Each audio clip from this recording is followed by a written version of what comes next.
Ourense, Ensi, non? O Club Náutico de Castrelo de Miño.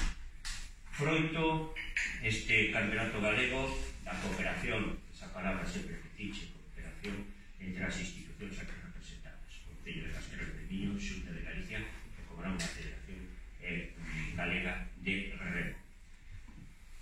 Agradecerle á Federación Galega de Remo, aquí representada por José Manuel Seijas, presidente da Federación, que tanto está facendo por o deporte náutico, por o deporte do remo en Ourense, e concretamente en Castrelo, porque hai un ano Castrelo foi tamén Castrelo de Miño sede do Campeonato de España, que non é ningún tema